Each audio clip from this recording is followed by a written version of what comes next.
오늘은 그 전체적인 미국 시장의 전체적인 부분을 한번 검토해 볼 건데요. 그 개미들이 그 난리를 치는 바람에 주식시장이 위로 계속 밀려 올라와서 한동안 이런 부분에 대한 분석이 의미가 없었습니다, 사실은. 근데 이제는 좀 생각을 좀 해봐야 될 것 같고요. 전체적인 부분에 약간 시간이 길어질 수도 있을 것 같습니다. 일단 SBS 뉴스인데 코로나 변이가 빨라가지고 백신 효과가 단기간에 그칠 수도 있다라고 하는 보도가 나왔거든요.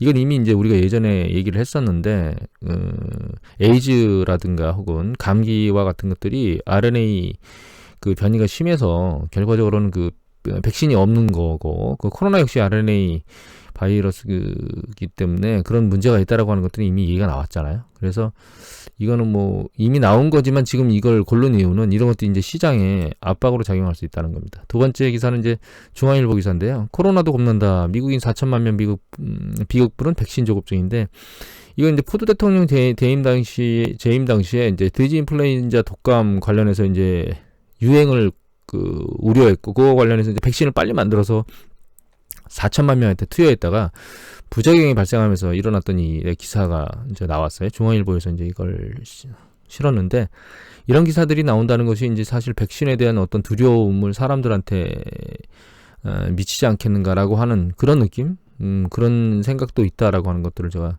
생각하면서 뽑았고요.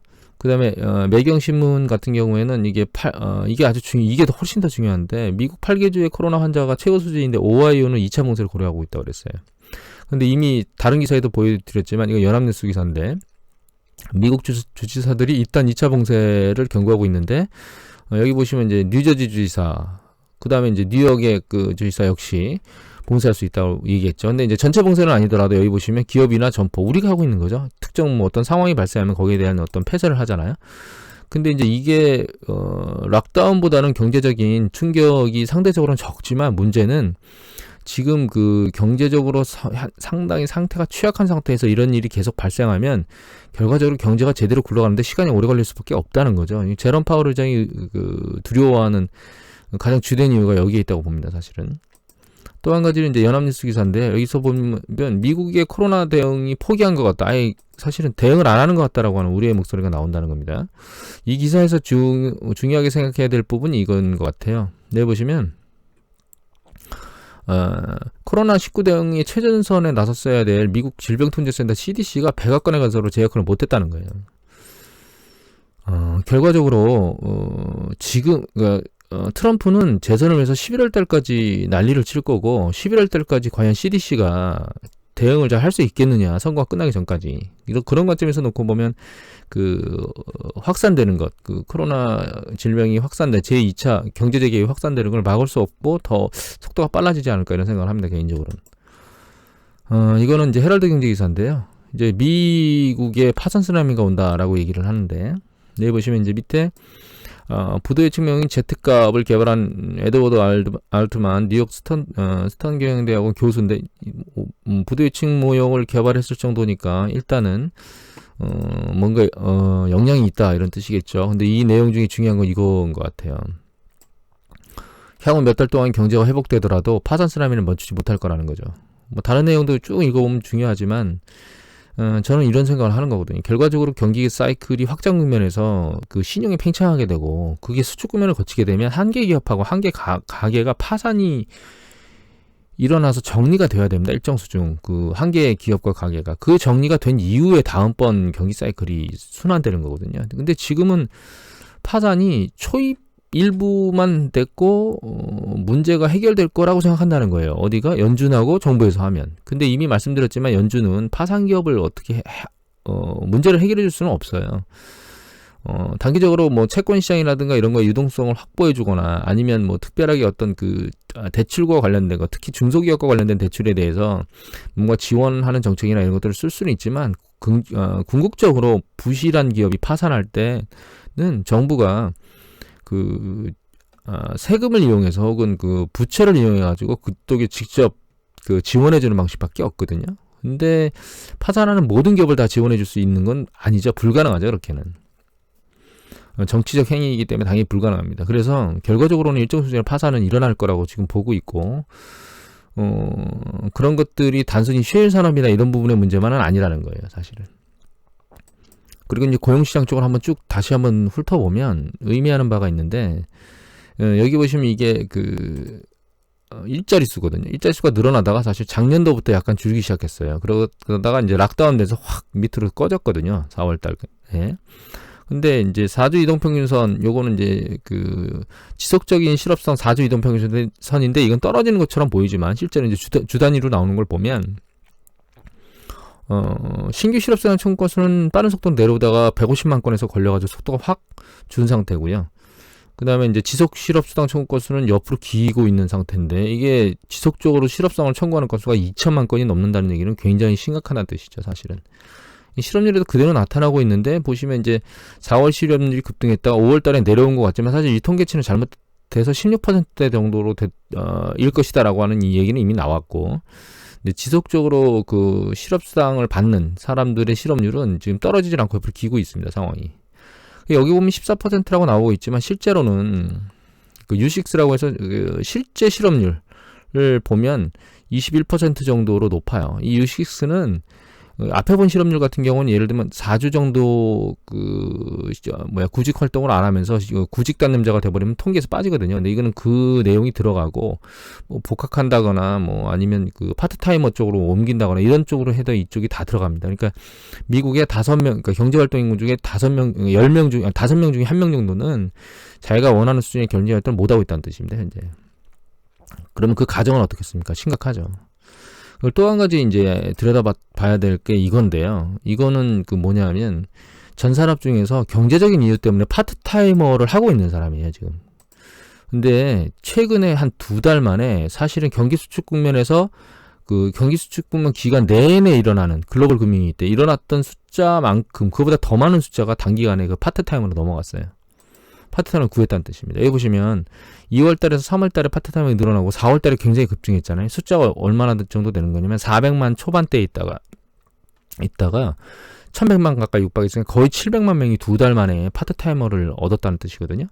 근데 이게 앞에 거하고 같이 생각해보면 굉장히 심도가 있는데, 보시면 우리 실업률이 3월달 올라가고 3월달에 올라가고 4월달에 올라갔잖아요. 이렇게 실업률이 급증한다는 얘기는 일자리가 사라졌다는 뜻이잖아요. 그 일자리가 사라지는 그 사이에 파트타이머 일자리가 굉장히 많이 늘었어요. 그러면 파트타이머 일자리가 늘었다는 뜻은 결과적으로 락다운 되면서 정규직에 있던 사람이든 아니면 파트타이머를 하던 사람이든 간에 일단 문제가 생기니까 파트타이머 쪽으로 많이 갔거든요. 근데 이렇게 많이 갔음에도 불구하고 실업률이 올랐다는 뜻이에요.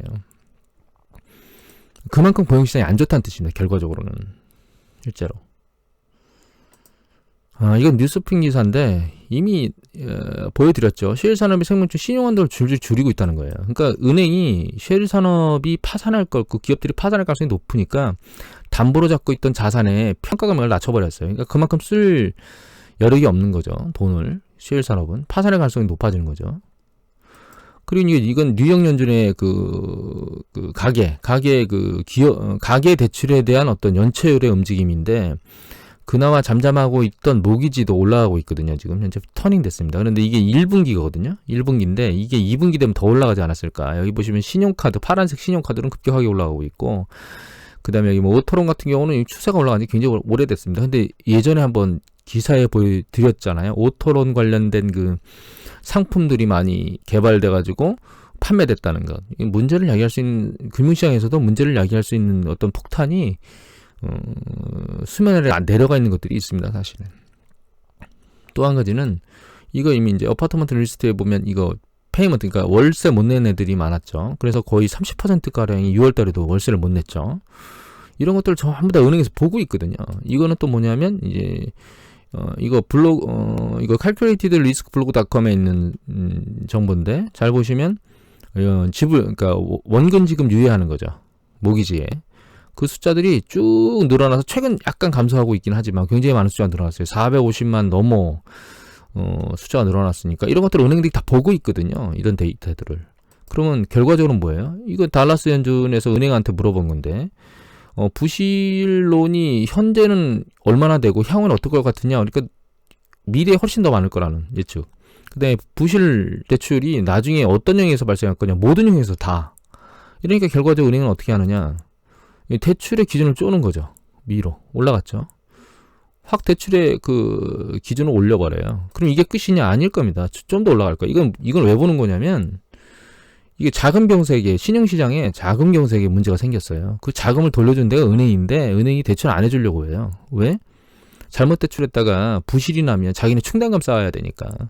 두 번째 이자금리도 거의 바닥에 붙어서 예대 마진이 이제 거의 쪼그라든 상태거든요. 그러니까 이익은 발생하지 않는데 부실은 발생할 가능성이 높으니까 은행은 대출일 수 없는 거예요.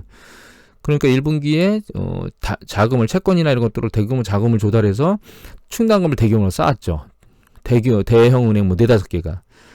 그 향후에 그런 그들한테 대출을 해주라고 등을 떠민다고 해서 이들이 잘 해주겠느냐? 아니라는 겁니다. 이미 이제 앞에서 한번 봤었지만 대출이 정책금융 PPP가 급격하게 늘어났지만 그 이외에 다른 대출들은 감소했었죠. 그 데이터는 이미 보셨죠.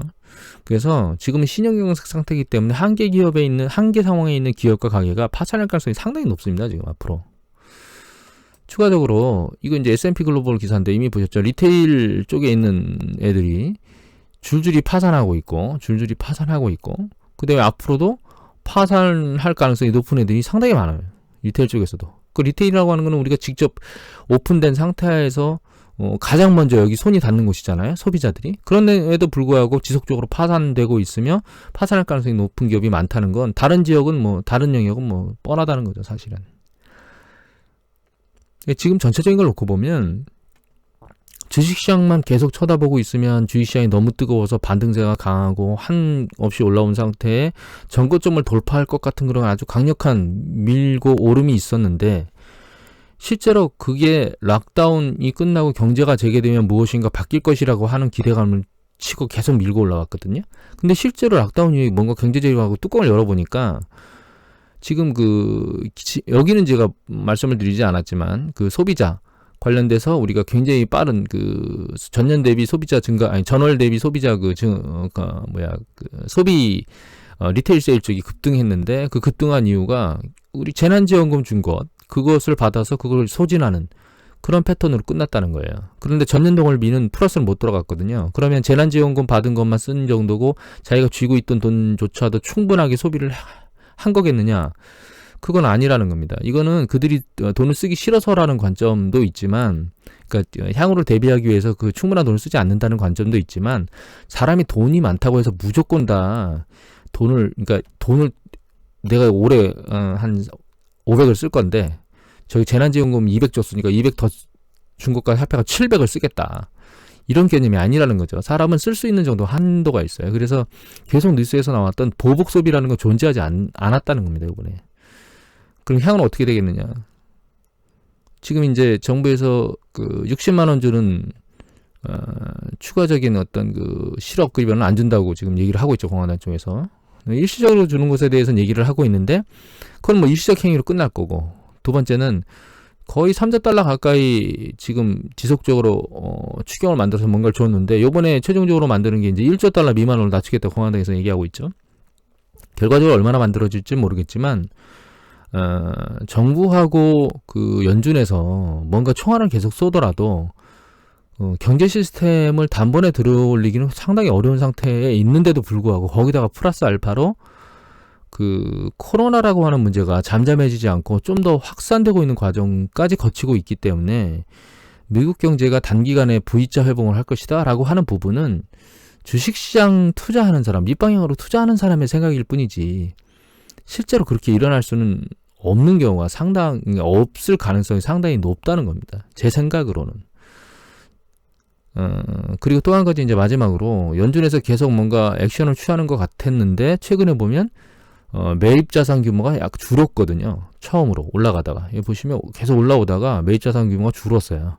6월 10일 날 늘었었는데 6월 17일 날 되면서 일주일 동안 줄었잖아. 이거는 매입을 팔았다기보다는 아마도 연준이 이제 매입했던 자산에 과거에 매입했던 것도 있기 때문에 만기가 도래한 게 있을 겁니다. 그 만기가 도래한 부분에 대해서는 추가 매입을 안 했다는 뜻으로 저는 받아들이고 있거든요. 그러니까 일정 수준 결과적으로 이제 시중에 유통시킨 연준의 통화량이 일단 한 주 동안은 약간 줄었어요. 향후에 대응은 봐야 되겠지만 공격적인 면에서는 일단 한번 쉰다는 뜻으로 보이고요. 이미 말씀드렸지만 이런 액션에 대해서 추가 액션이 필요하려면 뭔가 시장이 크게 한번 요동치면 그때 액션을 연준하고 정부에서 취하게 될 거라고 생각을 하고 있고요. 다만 지금 대응이 굉장히 어려운 거는 사실 시장의 광기에 휩싸인 그 대응들이 상당히 많아서 바닥이 어디에서 만들어질지에 대해서 판단이 굉장히 모호하다는 겁니다. 그러니까 전 저점을 뚫을 수 있을 것인가, 전 저점이 끝인가라고 하는 것에 대한 판단이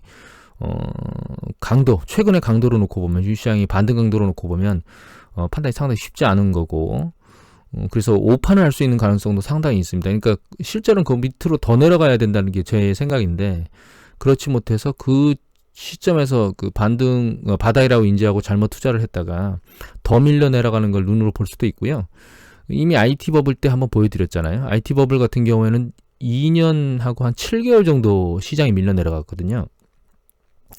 근데 지금 글로벌 금융위기 때는 좀 그보다 짧았습니다. 한 1년 5, 6개월 정도였는데, 이 코로나 바이러스는 상당히 불투명한 상황이 많아가지고 상당히 긴 기간 동안 어쩌면 밑으로, 그러니까 이게 출렁이면서 내려갈 수도 있고, 아니면 그냥 옆으로 이렇게 계속 위아래로 흔들리면서 박스장을 그릴 수도 있고, 이런 상황도 만들어질 수 있다라고 생각이 되기 때문에 향후에도 대응할 때 신중하게 생각하고 대응을 해야 되지 않을까, 이렇게 생각을 합니다. 오늘은 이것으로 마치도록 하겠습니다. 감사합니다.